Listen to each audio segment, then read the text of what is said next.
تو حدیث مبارک میں یہ بتایا گیا ہے اوپر والا ہاتھ نیچے والے ہاتھ سے بہتر ہے، اوپر والا ہاتھ نیچے والے ہاتھ سے بہتر ہے۔ اوپر والا ہاتھ کون سا ہوتا ہے؟ جب ہم کسی کو چیز دیتے ہیں تو ایسے دیتے ہیں نا، ٹھیک ہے، اور نیچے والا ہاتھ مانگنے والا ہاتھ ہے، لینے والا ہاتھ ہے۔ تو حدیث مبارک میں یہ بتایا گیا کہ اوپر والا ہاتھ بہتر ہے، تو ہمیشہ ہمیں دینے والا بننا ہے، مانگنے والا نہیں بننا۔ حدیث مبارک میں ہمیں یہ بھی بتایا گیا کہ اگر تمہارے جوتے کا تسمہ بھی ٹوٹ جائے وہ بھی کس سے مانگنا ہے؟ اللہ سے مانگنا ہے۔ یہ بات سمجھ میں آ گئی ہے؟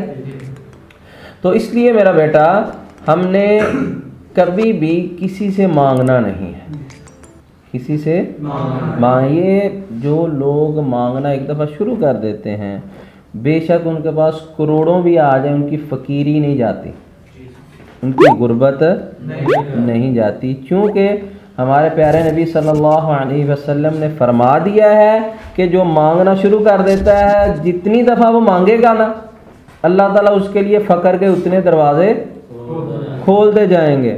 تو جب اللہ ہی کسی کو فقیر کر دے، دنیا کے سارے خزانے بھی اس کے پاس آ جائیں، وہ امیر ہو سکتا ہے؟ نہیں ہو سکتا، سمجھے ہیں؟ تو کبھی کسی سے نہیں مانگنا، یقین کریں آپ اللہ تعالیٰ سے اس یقین کے ساتھ، یہ دنیا دارالاسباب ہے، اسباب اختیار کرنے ہیں، لیکن جب سارے اسباب ختم ہو جائیں، ایسا کوئی مسئلہ پیش آ گیا ہے آپ کو، ایسی کوئی مصیبت آ گئی ہے، دنیا کے سارے ظاہری اسباب ختم ہو گئے ہیں، وضو کریں، مسجد میں جائیں، 2 نفل پڑھیں، اور یہ ایسا وقت ہوتا ہے جب بندہ مجبور ہوتا ہے نا، ایسا وقت ہوتا ہے کہ آنسو خود بخود آ جاتے ہیں، اور لوگوں کے سامنے بھی تو روتا ہے نا، یہ جا کے یار منو انجو ہو گیا، یار مجھے میری یہ مدد کر دے، روتا ہے نا۔ تو یہ اگر اللہ تعالیٰ کے سامنے جا کر روئے گا تو اللہ تعالیٰ کی ذات ایسی کریم ذات ہے، ایسی کریم ذات ہے کہ اس کو بندے کے آنسو بڑے ہی پسند ہیں۔ اللہ تعالیٰ کو اپنے اس مخلوق کے آنسو بڑے پسند ہیں، اللہ تعالیٰ کو بڑا کرم آتا ہے، بڑی مہربانی آتی ہے، بڑا پیار آتا ہے اس بندے پہ جو اللہ کے سامنے آنسو بہاتا ہے۔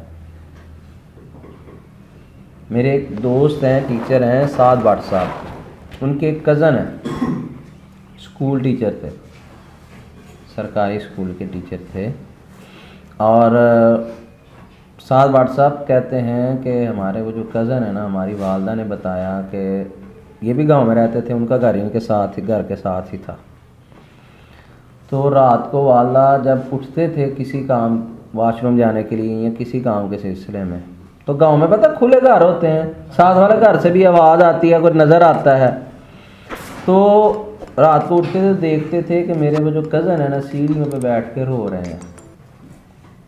تو ایک دن میری والدہ نے پوچھا نام لے کے، سیف ان کا نام ہے، سیف پتر کی گل کیوں رونا ہے؟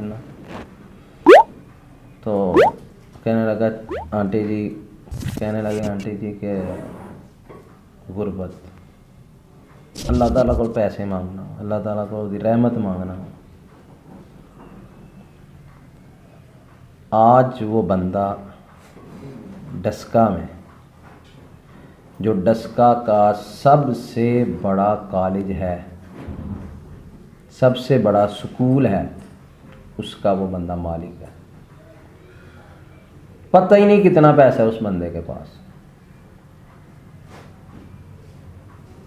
جو بندہ راتوں کو اٹھ کے اللہ کے سامنے روتا ہے نا، اللہ تعالیٰ پھر اس کو نوازتا ہے۔ تو اس لیے آپ کو یہ ساری بات بتانے کا مقصد یہ ہے کہ ہم نے لوگوں کے سامنے نہیں رونا، لوگ ہمارا رونا دیکھ کے ہو سکتا ہے وقتی طور پہ ہمیں تسلی بھی دیں، لیکن اندر سے وہ خوش ہوتے ہیں۔ حسد ہوتا ہے نا، حسد انسانوں میں، چنگا آیا پھسیا ہے، چنگا آیا ہے، ابھی انج کردا ہی ہے، اس طرح کردا ہی، اس طرح کردا۔ تو اس کی بجائے اگر اللہ کے سامنے روئیں گے، اللہ کو تو پتہ ہے نا سارا ہی، تو اللہ تعالیٰ ایسے اسباب پیدا کر دیتا ہے جو انسان کی سوچ میں بھی نہیں ہوتے۔ اللہ تعالیٰ وہاں سے آپ کی مدد کر دیتا ہے وہاں سے رستے نکال دیتا ہے. جو آپ کا دشمن ہے اس سے اللہ تعالیٰ آپ کا کام کرا دیتا ہے. ٹھیک ہے. تو کبھی بھی ہم نے لوگوں سے نہیں مانگنا, اللہ سے مانگنا. جو لوگوں سے مانگنے لگ جاتا ہے نا, اس کی کبھی غربت فقیری ختم نہیں ہوتی.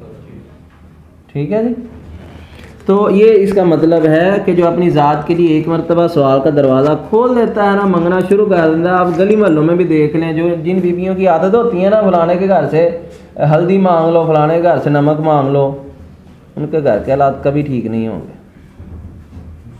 ٹھیک ہے. اور جو غریبی میں بھی, فقر میں بھی, پریشانی میں بھی سفید پوش رہتے ہیں, اللہ تعالیٰ ضرور ان کے حالات بدل دیتا ہے. اللہم صلی علی محمد وعلی آلہ وصحبہ وسلم.